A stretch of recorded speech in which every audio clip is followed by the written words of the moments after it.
India maintains an unwavering position on Pakistan-occupied Kashmir, or PoK. It views PoK as an integral part of its sovereign territory. Pakistan, according to India, illegally occupies this land. Any Indian action to reclaim PoK would be framed not as conquest but as the rightful recovery of its own land. This stance is rooted in the historical accession of the princely state of Jammu and Kashmir to India in 1947. The ensuing conflict and the subsequent United Nations resolutions are often interpreted differently by India and Pakistan. For India, the line of control remains a temporary demarcation, not an international border. Numerous parliamentary resolutions have reaffirmed India's commitment to regaining PoK, a sentiment that continues to resonate strongly across the nation. The territory that India refers to as PoK is currently administered by Pakistan under two main divisions. These are Azad Jammu and Kashmir, or AJK, and Gilgit-Baltistan. Pakistan presents AJK with its capital in Muzaffarabad as a notionally self-governing entity. It possesses its own president, prime minister, and a legislative assembly. Gilgit-Baltistan, historically an integral part of the undivided Jammu and Kashmir, was administratively severed by Pakistan decades ago. It is governed more directly from Islamabad, its constitutional status within the Pakistani Federation remaining deliberately ambiguous. India perceives this division as a deliberate Pakistani strategy. The aim is to fragment the identity of the occupied regions and complicate any future resolution. The governance structures established by Pakistan in AJK may appear to grant autonomy, but they are largely subordinate to Islamabad's control.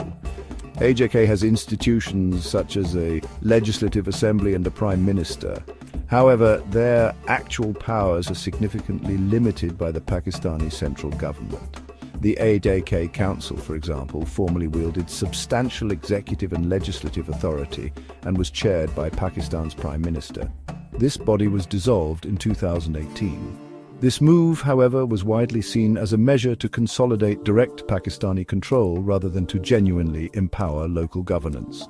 Similarly, Gilgit-Baltistan has a chief minister and its own legislative assembly, but critical decisions concerning its administration, resource allocation, and security matters are firmly retained by the Pakistani federal government and its powerful military establishment.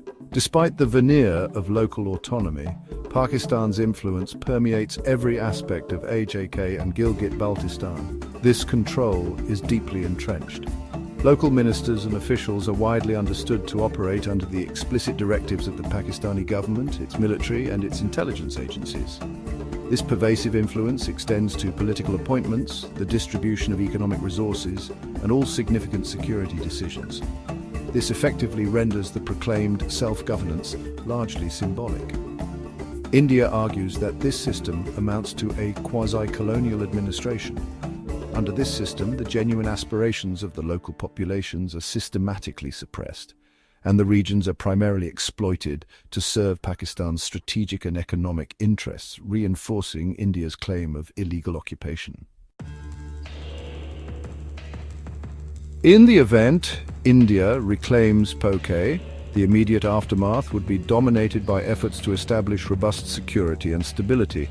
This critical phase would necessitate a significant deployment of Indian security forces across the newly integrated territories. Their foremost objective would be to secure all strategic locations. They would also need to prevent any potential violent backlash, possibly instigated by elements loyal to Pakistan. Ensuring the safety and well-being of the civilian population during this transition would be paramount. The process will undoubtedly be complex. Decades of Pakistani administration and potential for embedded hostile elements present considerable challenges. Recent security incidents such as the Pahalgam massacre in April 2025 and India's subsequent Operation Sindoor in May 2025 highlight the volatile nature of the security environment. Residents of the reclaimed PoK territories would likely experience substantial, though temporary, restrictions on their movement. This would apply to travel both within the region and to other parts of India. These measures, while potentially causing inconvenience and hardship, would be deemed essential from a security standpoint. Indian authorities might institute checkpoints, curfews, and a system of movement permits. These tools would help monitor and control population flow effectively. This initial period of heightened control would be crucial. It would allow Indian authorities to gain a comprehensive understanding of the ground situation, identify individuals who might pose a security threat, and preempt any organized attempts to destabilize the reclaimed areas. The rationale for imposing such stringent initial restrictions is multifaceted and critical for long-term stability. Primarily, these measures would facilitate a thorough screening process. This process is designed to identify and neutralize any remaining militant elements or individuals actively collaborating with the Pakistani state. Secondly, strict controls help prevent a sudden, unmanageable influx of people into other parts of India before adequate administrative and support systems can be effectively established. Thirdly, a secure environment is a prerequisite for Indian administrative personnel and development agencies to commence their work safely and efficiently. The overarching aim is to prevent chaos and ensure a methodical, orderly transition, drawing lessons from past experiences in similar situations.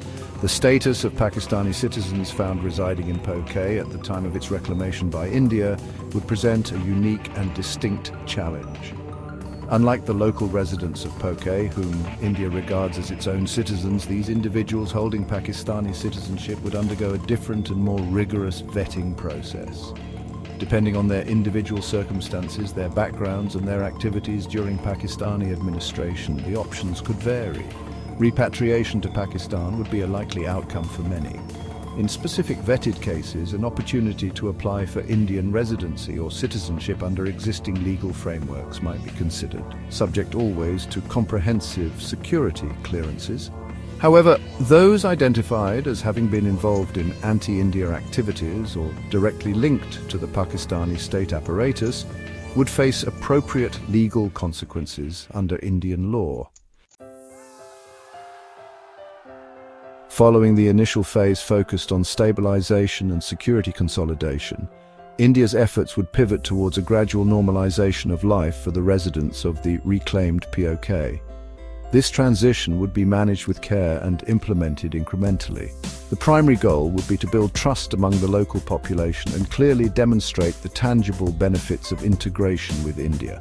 As the security situation demonstrably improves and Indian administrative control is firmly established, restrictions on movement would be progressively eased. Essential public services, which may have been disrupted during the transition, would be swiftly restored and significantly upgraded.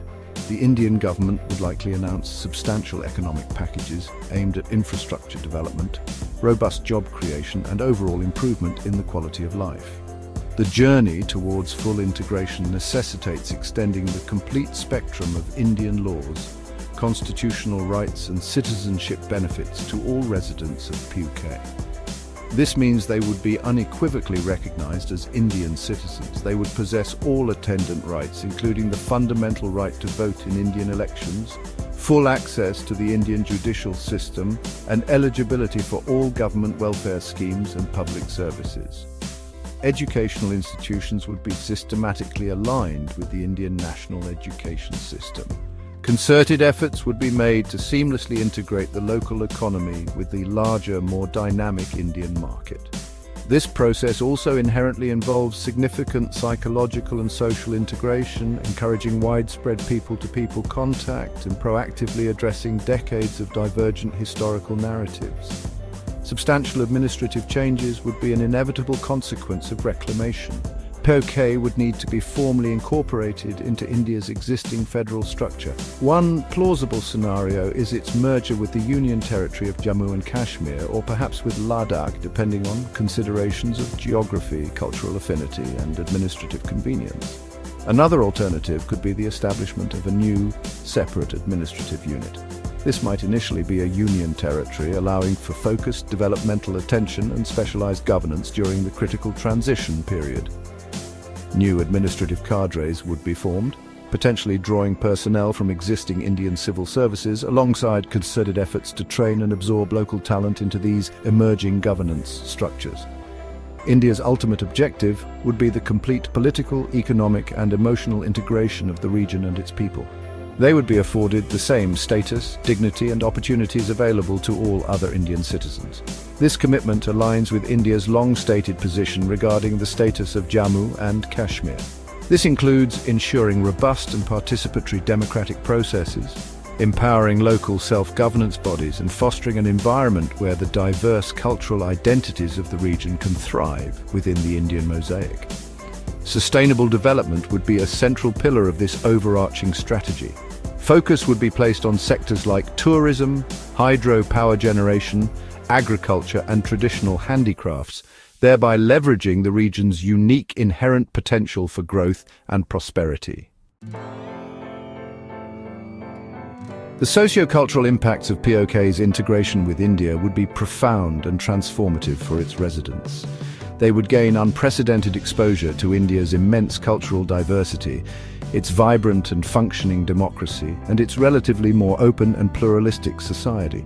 Access to India's well-regarded educational institutions, advanced healthcare facilities, and diverse economic opportunities could significantly improve their overall quality of life and future prospects.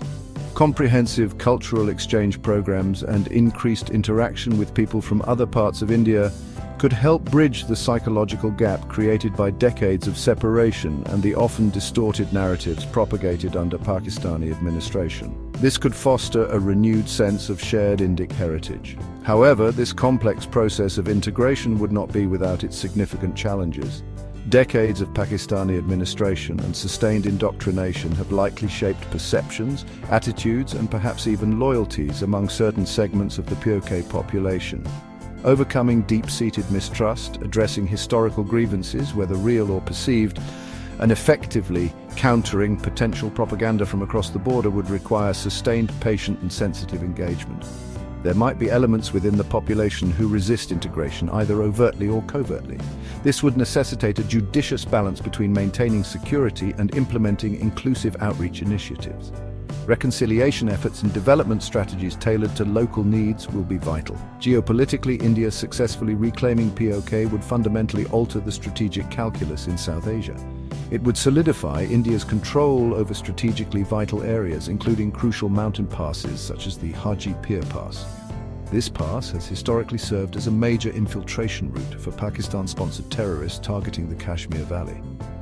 As India's Defence Minister Rajnath Singh has previously noted, if India had retained Haji Pir Pass after capturing it in the 1965 war, it was returned under the Tashkent Agreement, the problem of cross-border infiltration could have been significantly mitigated.